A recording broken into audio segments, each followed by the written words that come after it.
Good morning, student. Myself Praduman, your physics teacher for class 9 and 10 in Modern International School, Hiswa. Today, just I am going to revise some topics of chapter motion, that means unit 1 of physics for class 9.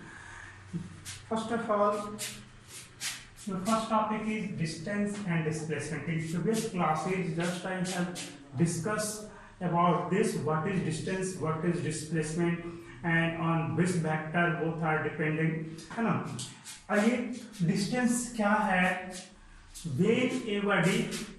whenever travel from one place to another place, whenever traveling from one place to another place, then the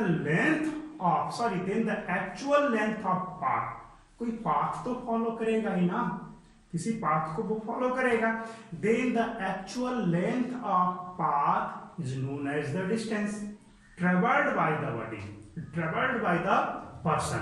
जैसे आपका यहाँ से अपने घर से कोई चला है ना, रेलवे स्टेशन जाना है उसे, सपोज यहाँ पे आपका रेलवे स्टेशन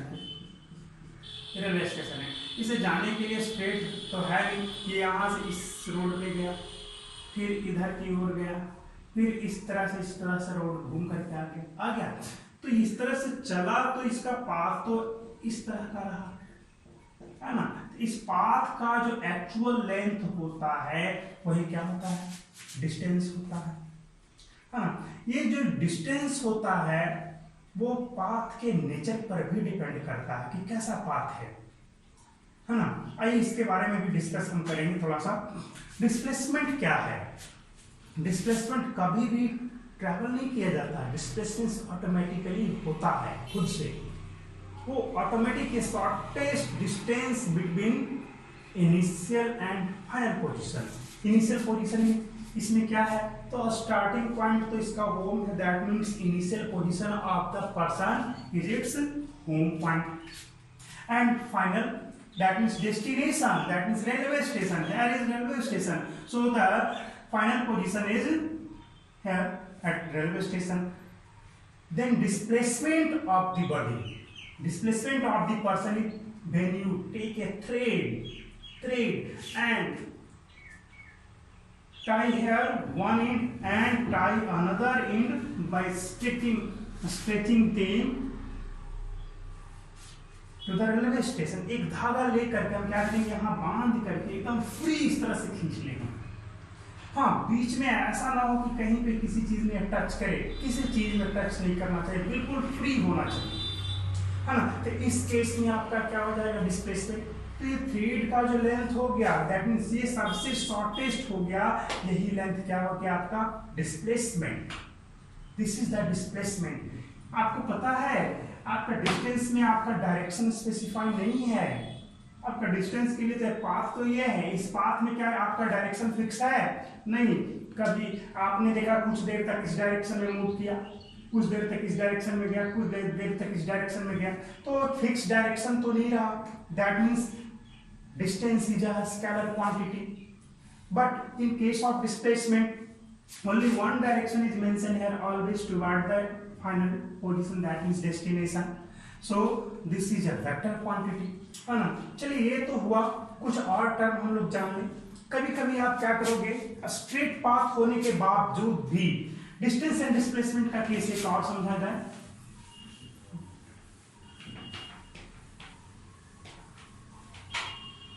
डिस्टेंस जो है नेचर ऑफ पाथ पर भी डिपेंड करता है बट डिस्प्लेसमेंट आपका नेचर ऑफ पाथ पे डिपेंडिंग नहीं है। आइए मैं आपको एक सीधा सा एक सिंपल सा एक एग्जांपल दे रहा हूँ। एक स्ट्रेट रोड है, इस तरह से चला गया, इस केस में आपका चलते चला गया तो डिस्टेंस और डिस्प्लेसमेंट क्या हो जाएगा, दोनों इक्वल हो जाएगा, बिल्कुल स्ट्रेट रोड है ना। इस केस में आपका डिस्टेंस और डिस्प्लेसमेंट बोथ आर इक्वल। एक और स्ट्रेट रोड है, लेकिन उसमें हो क्या रहा है, रास्ते में एक ब्रिज आ जाता है, तो ब्रिज आएगा तो ब्रिज पर थोड़ा सा इस तरह से चढ़ाई चढ़ना पड़ेगा। यहाँ पे ब्रिज पे चला, इस तरह से ये ब्रिज है आपका बना हुआ, ब्रिज पे चलने के बाद फिर से ये आपका ढलान पे आएगा, है ना, इस तरह से, और यहाँ पे फिर से रोड पे चला गया। जरा सोचने की बात है यहाँ पे, क्या नेचर ऑफ पाथ आपका सब जगह सेम है? नहीं, इस केस में नेचर ऑफ पाथ आपका सेम नहीं है। यहाँ पे क्या देखा, एकदम हॉरिजॉन्टल, हर जगह हॉरिजॉन्टल चला गया, बट यहाँ पे उसका नेचर क्या हो गया, स्लैंट हो गया, स्लोपिंग हो गया यहाँ पे, है ना। तो यहाँ पे नेचर ऑफ पाथ एक जैसा नहीं है, तो इसमें क्या होगा, डिस्टेंस तो आपका किस पे डिपेंडिंग है, नेचर ऑफ पाथ पे। जब डिस्टेंस फाइंड आउट करोगे, जरा सोचने की बात है आपके लिए, यहां से यहां तक का डिस्टेंस और डिस्प्लेसमेंट इक्वल है ना। यहां से यहां तक का डिस्टेंस और डिस्प्लेसमेंट इक्वल, क्योंकि सेम आपका नेचर ऑफ पाथ स्ट्रेट ये भी है, तो बट यहां से यहां तक क्या है, सेम है। ये थ्रेड यहां से यहां ले जाओ, यहां ले जाओ, यहां ले जाओ, इसका लेंथ मेजर करो, और एक यहां से सीधा थ्रेड यहां तक खींच दो, दोनों का क्या लेंथ इक्वल होगा या अलग होगा, अलग होगा। तो आपका डिस्प्लेसमेंट कौन होगा, तो यहां पर से आपने क्या किया, पुल जरूर है, ब्रिज जरूर है, आप थ्रेड लोगे यहां तक, तो क्या होगा, थ्रेड जो होगा ऊपर से होकर के आएगा, तो वो हमारा नहीं होगा डिस्प्लेसमेंट, वो डिस्प्लेसमेंट नहीं होने जा रहा। हमें डिस्प्लेसमेंट के लिए क्या होना चाहिए, इस पुल से कोई लेना देना नहीं। अगर बिल्कुल एक्चुअल हमें जानकारी लेना, तो कुछ हाइट तक, इस ब्रिज के हाइट तक यहाँ तक एक क्या किया जाए, पिलर गाड़ दिया जाए, यहाँ पर भी एक पिलर खड़ा कर दिया बिल्कुल हवा में। अब यहाँ से एक थ्रेड लो और ऐसे कहीं कुछ टच नहीं किया ना, ये बिल्कुल स्ट्रेट हो गया, तो ये बिल्कुल स्ट्रेट हो गया, तो यही क्या हो गया, डिस्प्लेसमेंट। लेकिन जब यहाँ पर आप थ्रेड को लो और फिर यहाँ तक खींच करके ले जाओ, क्या ये थ्रेड आपका स्ट्रेट होगा, नहीं होगा, थोड़ा सा यहाँ पे स्लैंट होगा, यहाँ पर थोड़ा सा स्लैंट होगा। तो इस केस में आपका ये थ्रेड सीधा नहीं रह पाया, तो सीधा नहीं रह पाया तो ये डिस्प्लेसमेंट नहीं होगा, है ना। इस तरह से हम लोग डिस्टेंस और डिस्प्लेसमेंट के बारे में कुछ बचे हुए थोड़े बहुत कंसेप्ट थे, उसे मैंने आपको डिस्कस किया। आइए पोजीशन टाइम ग्राफ के बारे में जान लें। बाकी और भी बहुत कुछ बताया हुआ है, उसे आप लोग पढ़े हैं, बताया जा चुका है।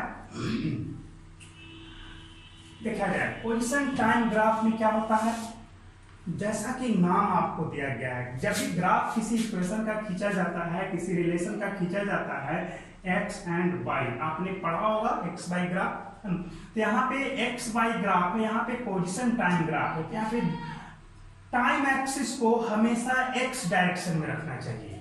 Time axis is always in x direction and velocity axis, position axis and acceleration axis is always in y direction.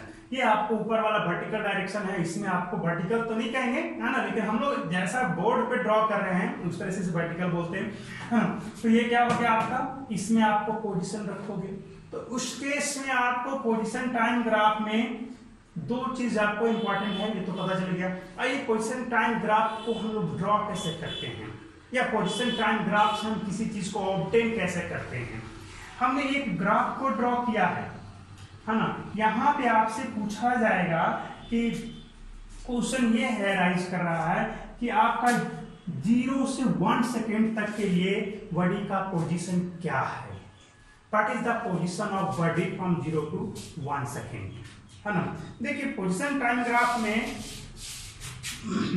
ये किसका है जी, कांस्टेंट का ग्राफ है। दैट मींस कांस्टेंट मतलब चेंज नहीं होना, किसी भी चीज का चेंज उसमें चेंज नहीं हो रहा है, कांस्टेंट। y इक्वल टू 4 तो 4 है, ये y इक्वल टू 4 है तो 4 ही है हमेशा।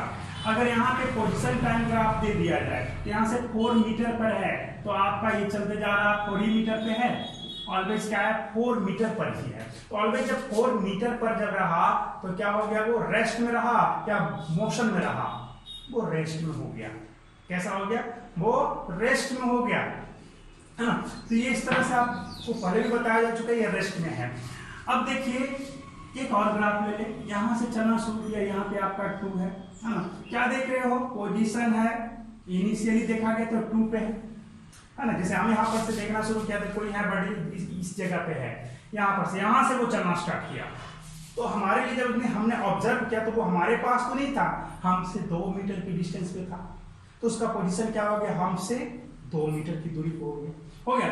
अब वो चलना स्टार्ट किया तो वो क्या है, देखा तो इसका क्या पोजीशन चेंज हो रहा है, बिल्कुल ये स्लैंट है तो पोजीशन चेंज हो रहा है, और पोजीशन चेंज हो रहा है तो मोशन भी हो रहा है ना। पोजीशन आपने मोशन का डेफिनेशन पढ़ा है कि when body changes its position with respect to its surrounding then the body is said to be motion, simple सा है, तो यहाँ पे पोजीशन चेंज हो रहा है ना, तो इस तरह से ये आपका क्या है, मोशन में है। अब बताइए कैसा मोशन है, जब पोजीशन टाइम ग्राफ हो, कैसा ग्राफ हो, पोजीशन टाइम ग्राफ और स्ट्रेट लाइन का ग्राफ हो। पोजीशन बाय टाइम क्या होता है, position that means distance by time velocity, और जब भी ये स्ट्रेट हो तो यूनिफॉर्म का ग्राफ है, वो यूनिफॉर्म वेलोसिटी का हो या यूनिफॉर्म एक्सेलरेशन का ग्राफ हो, है ना। आप यहाँ पे चेक करेंगे कि ये है क्या, पोजीशन और टाइम है, तो पोजीशन टाइम आप सीधा डिवाइड करो पोजीशन बाय टाइम, यानी डिस्टेंस बाय टाइम क्या होता है, वेलोसिटी, तो कौन सा किसका ग्राफ होगा, यूनिफॉर्म वेलोसिटी का ग्राफ हो गया। अगर यहाँ पे वेलोसिटी रह जाता उस केस में क्या होता, वेलोसिटी बाय टाइम, टाइम क्या हो जाता है जी, ये एक्सेलरेशन होता है, changing velocity by time taken क्या हो जाता है, ये एक्सेलरेशन हो जाता है, तो यूनिफॉर्म एक्सेलरेशन का हो जाता है ग्राफ। यही ग्राफ सिर्फ चेंज क्या हो जाता, पोजीशन की जगह वेलोसिटी हो जाता था, और यहाँ पे पोजीशन है एस मींस पोजीशन, तो पोजीशन बाय टाइम क्या होता है जी, वेलोसिटी, ये यूनिफॉर्म वेलोसिटी का ग्राफ है। अब देखो इसके बारे में देखा आपने, इसके बारे में डिस्कस किया था, ये अभी पोजीशन चेंज नहीं हो रहा तो किसका ग्राफ हो गया, रेस्ट का, पोजीशन चेंज ही नहीं हो रहा है ना, तो इस केस में आपके किसका ग्राफ हो गया, रेस्ट का ग्राफ हो गया। अब देखो इसी में हम क्या करें, पोजीशन को उठा करके वेलोसिटी कर दो, तब किसका ग्राफ हो जाएगा, ये वेलोसिटी का, ये मोशन हो रहा है कि नहीं हो रहा, अरे वेलोसिटी बोल चुका है 4 मीटर पर सेकंड, तो वेलोसिटी चेंज नहीं हो रहा है, मोशन में है या नहीं है, बिल्कुल है, वेलोसिटी चेंज नहीं हो रहा है, इसका मतलब मोशन में है, वेलोसिटी है, वेलोसिटी क्या है 4 मीटर पर सेकंड, ये मोशन का ग्राफ है, तो कैसा मोशन हो गया, ये यूनिफॉर्म मोशन का, वेलोसिटी चेंज नहीं रह रहा, वेलोसिटी चेंज करेगा तब ना वेरिएबल मोशन होगा उसमें, है ना, लेकिन जब वेलोसिटी चेंज ही नहीं हो रहा तो uniform motion, when velocity of body doesn't be changes then the motion of the body is called uniform motion। यहाँ पर भी आपका वेलोसिटी चेंज नहीं तो ये यूनिफॉर्म मोशन का ग्राफ हो गया, तो यही ग्राफ आपका यूनिफॉर्म मोशन का भी है, कब, जब वेलोसिटी टाइम है और जब यहाँ पे पोजीशन ले लिया तो रेस्ट का हो गया, जहां था वो वहीं पे रुका हुआ है। आइए इस ग्राफ से कुछ लोग सीखें। इस ग्राफ में आप क्या देख रहे हो, देख रहे हो क्या, क्या स्टार्टिंग में वो जब टाइम 0 था तो ये 10 मीटर की दूरी पे है, यहाँ पे हमने लिखा था पोजीशन, है ना, इन मीटर, है ना, इनिशियली वो कहाँ पे, बताओ 0 से 1 सेकेंड तक में वो क्या उसका पोजीशन चेंज हुआ, नहीं चेंज हुआ, यानी कि 0 से 1 सेकेंड तक क्या रहा, वो रेस्ट में रहा, क्या रहा, वो रेस्ट में ही रहा, तो 0 से 1 सेकेंड तक वो रेस्ट में रहा। आइए आगे देखा जाए, 1 से 2 सेकेंड के लिए देखो, 1 से 2 सेकेंड के लिए क्या देख रहा है, ये ग्राफ पैरेलल तो नहीं है, नहीं, जब पैरेलल ही नहीं है तब क्या होगा, ये कुछ ना कुछ तो ऊपर उठ ही रहा है ना, थोड़ा सा इसको नीचे झुका दिया जाए ताकि ये हो इस तरह से। हाँ अब देखा जाए, यहां से यहां तक देखो मोशन हो रहा है, बिल्कुल ये लाइन जो है ये मोशन को इंडिकेट करता है, पोजीशन चेंज हो रहा है, जैसे जैसे टाइम बढ़ रहा है पोजीशन ऊपर उठ रहा है, ऊपर उठ रहा है तो पोजीशन भी आपका चेंज हो रहा है, दैट मींस 1 से 2 सेकंड के लिए मोशन में है, बॉडी किस में है, मोशन में, और कैसा मोशन है, तो straight line means uniform motion, position by time है ना, तो ये तो वेलोसिटी हो गया कि यूनिफॉर्म वेलोसिटी से मूव कर रहा है। अब बताओ 2 सेकंड तक जाते जाते 1 से 2 सेकंड में कितना डिस्टेंस ये ट्रेवल किया, 1 से 2 सेकंड के लिए बताओ कितना डिस्टेंस को, कितना डिस्प्लेसमेंट लिया है, कितना डिस्टेंस को ट्रेवल किया, कैसे करोगे, तो 1 पे इसका लोकेशन कहाँ पे था, 10 पे था, 2 पे कहाँ पे चला गया, 20 पे चला गया, तो कितना डिस्टेंस कवर किया होगा, 10 मीटर, है ना। ऐसा नहीं करना आप कि आपका ये 2 मीटर, ये आपका 10 मीटर स्क्वायर मीटर, कोई ऐसा नहीं निकालना है, हमें पोजीशन चेक करना है, इनिशियल में कहाँ पे है, 10 पे है, फाइनल में कहाँ पे चला गया, 20 पे चला गया, तो कितना चेंज हुआ पोजीशन का, 10 का, तो कितना मीटर डिस्टेंस ट्रेवल किया, तो 10 मीटर डिस्टेंस ट्रेवल किया, कितने से कितने देर में, 1 से 2 सेकंड में। अब आओ 2 से 3 सेकंड के लिए चलो, 2 से 3 सेकंड के लिए पोजीशन क्या है इसका, 20 है, इनिशियली था 2 पर था, 20 पर था, और 3 पर भी कहाँ है, तो 20 पर ही है, तो ऐसे केस में क्या पोजीशन चेंज हुआ, नहीं हुआ, दैट मीन्स दैट मीन्स क्या हो गया आपका ये, इसका जो पोजीशन था ओवरऑल आपका 20 पे ही रह गया, तो बॉडी तो रेस्ट में रह गया। 2 से 3 सेकंड के लिए कहाँ रह गया, वो रेस्ट में रह गया। अब देखो 3.5 सेकंड यहाँ पे, और ये 4 सेकंड चला गया। 3 to 4 है ना, तो ये बीच में हाफ सेकंड है। अब यहाँ से देखो 3 से 3.5 सेकंड पे कहाँ पे आ गया ये, फिर से रिटर्न होकर 10 पे आ गया। कहाँ पे आ गया ये, वापस 10 पे आ गया। अब ये 10 पे आ गया, तो बताओ यहाँ पे मोशन हुआ कि नहीं हुआ, बिल्कुल मोशन हुआ। आपका वापस आ रहा, जैसे अभी हम गए घर से कहीं गए और फिर हम वापस आए, तो वो वापस आने वाला मोशन हो रहा है। यहाँ पे नीचे उतरने का मतलब वापस आ रहा है, क्लियर। ये ऊपर चढ़ने का मतलब क्या है, जा रहा है। नीचे आने का मतलब वापस आ रहा है, क्लियर। तो यहाँ पे क्या, वो रिटर्न हो रहा है। वो इस ग्राफ में ये क्या कर रहा है, आपका नाम दे दो A B C D E and F, है ना। तो क्या देखा, डी से ई में आपको वो वापस आ रहा है। कितना देर में वापस आ गया, आधे सेकेंड में वापस आ गया वो, है ना। तो आधा सेकेंड में कितना डिस्टेंस ट्रेवल किया वो, कितना डिस्टेंस ट्रेवल किया वो हाफ सेकेंड में, सोचने की बात है इसमें। तो हाफ सेकेंड में आपका वो 20 से 10 पे आ गया। देखो इसके हॉरिजॉन्टल में 10 पे है, तो आपको हाफ सेकेंड में 10 मीटर को वो ट्रेवल करेगी, है ना। अब देखो इसके बाद यहां से लेकर के F तक गया। F तक जाने में क्या देखा, हॉरिजॉन्टल लाइन है, पोजीशन चेंज तो नहीं हुआ। That means E to F जाने में वो बॉडी रेस्ट में रह गया। तो अब आपसे एक सवाल मैं करता हूं, फाइनली आप लोग बताएंगे कि what is the displacement of body from A to F। A से F जाने में बॉडी का डिस्प्लेसमेंट क्या हुआ, what is the distance travelled by the body from A to F। A से F गया तो कितना वो डिस्टेंस को ट्रेवल किया। ये क्वेश्चन आपके लिए रहा, आप इसे सॉल्व करेंगे, दिमाग लगाओगे खुद से, और हमें इसका आंसर चाहिए, क्लियर है। तो ये आप हमें इसे वॉच करने के बाद इसका आंसर देंगे।